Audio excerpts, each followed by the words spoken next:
Bismillahirrahmanirrahim. Assalamualaikum warahmatullahi wabarakatuh. Kita kembali lagi dalam kuliah Mekanika Tanah 2 pertemuan ke-12. Kali ini kita akan tetap membahas tentang konsolidasi. Nah, di dua atau tiga pertemuan sebelum ini kita membahas tentang penurunan segera. Nah, ini kita juga masih penurunan, tapi penurunan konsolidasi. Mungkin sedikit review. Pada pertemuan ke-9 dan 10 kita membahas penurunan segera. Nah, terus pertemuan ke-11 dan 12 kita akan membahas tentang konsolidasi. Nah, penurunan segera dan konsolidasi ini masih masuk dalam satu keluarga. Nah, di pertemuan sebelumnya, pertemuan ke-11, kita telah membahas beberapa poin tentang konsolidasi secara umum. Terus kita telah membahas tentang tahapan-tahapan konsolidasi, kita telah membahas tentang pengujian konsolidasi, terus kita telah membahas tentang konsep drain undrain, terus kita telah membahas tentang konsep normally consolidated, over consolidated, under consolidated, terus kita telah membahas tentang tentang membuat kurva lapangan dari pengujian di laboratorium, dan lain-lain. Kita juga telah membahas tentang pembuatan kurva prakonsolidasi, tekanan prakonsolidasi. Nah, tekanan prakonsolidasi itu penting untuk mengetahui apakah tanah saat ini masuk ke dalam over consolidated, normally consolidated, atau under consolidated. Itu ya. Nah, itu penting. Nah, kita akan melanjutkan. Nah, pada pertemuan kali ini kita akan membahas tentang konsolidasi primer. Nah, secara umum konsolidasi itu kita menghitung dua. Secara umum ya, mungkin kalau secara khusus mungkin berbeda. Secara umum itu konsolidasi ya yang kita cari itu dua. Pertama, besarnya penurunan konsolidasi. Terus kedua, waktunya konsolidasi. Nah, terlepas dari tadi dari pengujian, pembuatan kurva dan lain-lain, itu tujuannya itu ingin mengetahui dari pengujian dan lain-lain itu tujuannya itu bermuara pada mengetahui besarnya penurunan. Itu yang pertama. Yang kedua, mengetahui waktu kapan penurunan konsolidasi selesai. Nah, kenapa kita butuh waktu? Kenapa kita butuh waktu penurunan? Karena tanah yang masih terkonsolidasi jika langsung kita bebani atau mungkin langsung kita bangun dan lain-lain itu akan retak-retak. Secara umum seperti itu. Misalnya ya, contoh gampangnya misalnya gini. Adik-adik menimbun di sebuah tanah lempung lunak. Nah, terus biasanya diberi namanya preloading. Umumnya ya, diberi preloading. Nah, preloading itu apa? Preloading itu pembebanan yang kira-kira besarnya pembebanan tersebut mirip dengan beban yang akan diterima tanah tersebut. Nah, jika bebannya preloading itu sama dengan beban yang akan dibebankan tanah tersebut, maka tanah tidak akan mengalami konsolidasi lagi. Nah, kalau misalnya adik-adik langsung membangun rumah di tanah yang mudah terkompresi, kemungkinan retak-retaknya itu cukup besar. Nah, biasanya adik-adik nanti akan memberi preloading agar nanti penurunan setelah dibangun itu tidak terlalu besar. Mungkin nanti preloading kita akan bahas kita bahas sedikit. Nah, jadi intinya tadi kapan penurunan selesai sehingga kita bisa memberi bisa membangun dengan aman, bisa membebani tanah dengan aman dan lain-lain. Nah, itu kita butuh waktu mengira-ira kapan penurunan konsolidasi selesai. Selain besarnya penurunan konsolidasi. Nah, itu ya, jadi secara umum kita membahas dua, penurunan dan waktu penurunan. Besarnya penurunan dan waktu penurunan. Kalau besarnya penurunan tadi untuk mengetahui kira-kira nanti tanahnya itu mampat seberapa. Nah, kalau waktu penurunan tadi mengetahui kapan penurunan selesai sehingga kita bisa memperlakukan tanah dengan layak, istilahnya gitu, istilahnya dengan layak. Nah, nanti kita akan membahas konsep tersebut. Nah, itu tadi kita akan membahas di pertemuan ini konsolidasi primer, terus waktu konsolidasi, dan nanti ada konsolidasi sekunder. Nah, konsolidasi sekunder pada beberapa tipe tanah bisa diabaikan karena saking kecilnya. Nah, tetapi nanti kita akan tetap bahas sedikit konsolidasi sekunder. Oke, kita mulai saja. Tujuan pertemuan kali ini apa? Seperti yang kita jelaskan tadi. Yang pertama, adik-adik mampu menghitung besarnya penurunan konsolidasi primer. Nah, menghitung besarnya penurunan konsolidasi primer. Nah, ini untuk mengetahui besarnya. Jadi kita tahu kalau membangun berapa besar tanah akan turun. Terus yang kedua, adik-adik harus mampu menghitung waktu konsolidasi. Nah, ini waktu konsolidasi tadi agar kita mengetahui kapan tercapai tanah itu konsolidasi primer selesai. Nah, kapan itu? Nah, biasanya konsolidasi itu waktunya lama.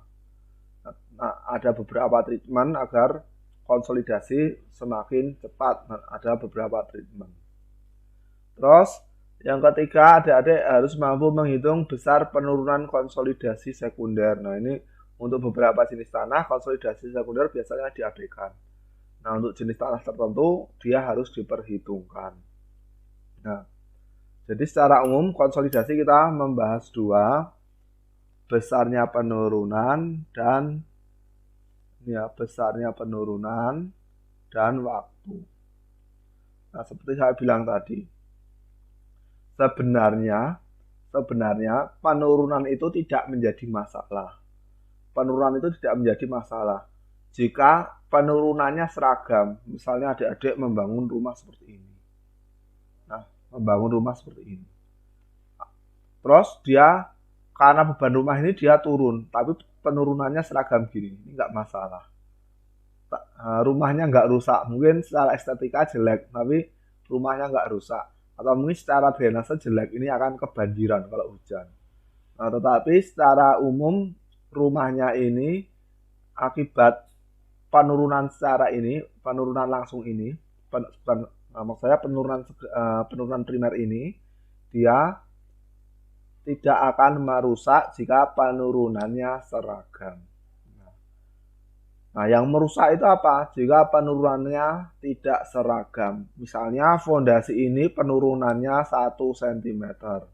Fondasi ini penurunannya hanya 0,1 mm misalnya, atau 1 mm. Nah, perbedaan penurunan ini akan menimbulkan tembok ini retak-retak. Nah, secara umum penurunan itu tidak masalah jika seragam, tetapi kenyataannya tanah itu penurunannya tidak seragam sehingga tadi bisa mengakibatkan retak-retak. Nah, terus pada tanah lempung umumnya penurunan konsolidasi itu terjadi dalam waktu yang cukup lama. Nah, misalnya tadi masnya beli tanah atau punya proyek tanahnya tanah lunak, terus langsung dibangun tanpa treatment sedikit pun. Nah, akibatnya apa? Akibatnya seperti ini. Akibatnya jika penurunannya tidak seragam, ada kemungkinan temboknya retak-retak. Nah, itu. Nah, terus solusinya gimana, Pak? Jika solusinya gimana jika uh, dibangun terus agar tidak retak-retak, membangun di tanah lunak agar tidak retak-retak? Solusinya dengan preloading biasanya. Apa itu preloading? Seperti yang namanya yang tersurat, pembebanan awal. Nah, misalnya gini, Masnya punya tanah tadi. Terus mau dibangun rumah ini, tapi belum dibangun ya, mau dibangun rumah, dihitung-hitung kira-kira berat tanahnya sekian W. Nah, kira-kira berat tanahnya W. Terus Masnya ini di tanah yang akan dibangun rumah ini, Masnya atau Mbaknya di tanah ini yang akan dibangun rumah ini diberi timbunan. Nah, ini diberi timbunan. Ini namanya preloading. Timbunannya ini beratnya, saya tulis berat timbunan, fill, embangment, berat embangment. Misalnya sama-sama T. Ini berat tanah atau S, soil, sini timbunan, ini T saja. Nah, berat timbunan ini kira-kira minimum sama. Tujuannya apa? Tujuannya agar ketika kita bebani, terus tanahnya ini nanti akan terkonsolidasi. Tanahnya ini akan terkonsolidasi. Seperti ini, kira-kira terkonsolidasi seperti ini. Terus ini timbunannya juga turun seperti ini, misalnya ya, ini misalnya seperti ini. Nah, setelah konsolidasi selesai, berarti tanah sudah pernah mengalami beban seberat WT sama dengan WS. Paham ya?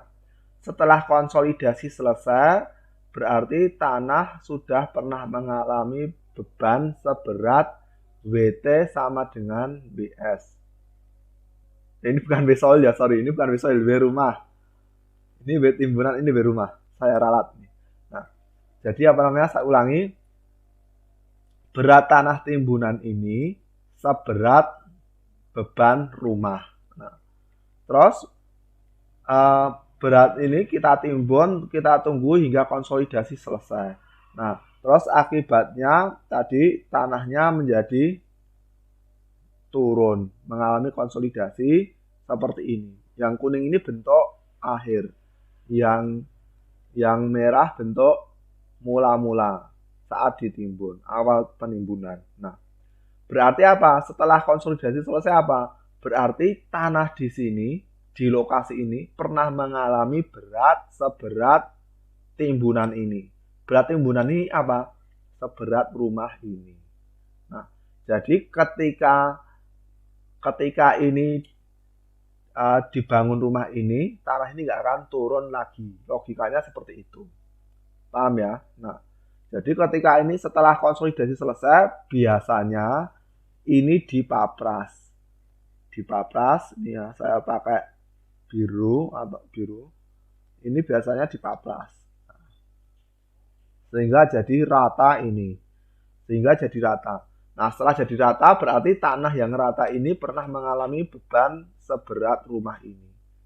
Nah, ketika dibangun rumah ini, tanah ini tidak akan mengalami penurunan lagi. Nah, itu salah satu treatment agar mengurangi penurunan. Berarti artinya apa? Adik-adik harus menunggu sampai konsolidasi ini selesai baru bisa dibangun rumah ini. Nah, kapan konsolidasi bisa selesai? Nah, ini akan kita bahas pada pertemuan kali ini. Nah, biasanya ini waktu konsolidasi ini sangat lama. Bisa tahunan atau mungkin belasan tahun, tergantung jenis tanahnya, tergantung tebal tanah yang mengalami penurunan. Nah, ada beberapa treatment yang bisa mempercepat penurunan konsolidasi, misalnya vertical drain. Nah, tapi itu tidak kita bahas. Nah, itu nanti akan dibahas pada mata kuliah geosintetik. Nah, insya Allah kan kemungkinan akan dibahas di mata kuliah geosintetik. Nah, itu ya. Nah, itu tujuan mengetahui waktu konsolidasi.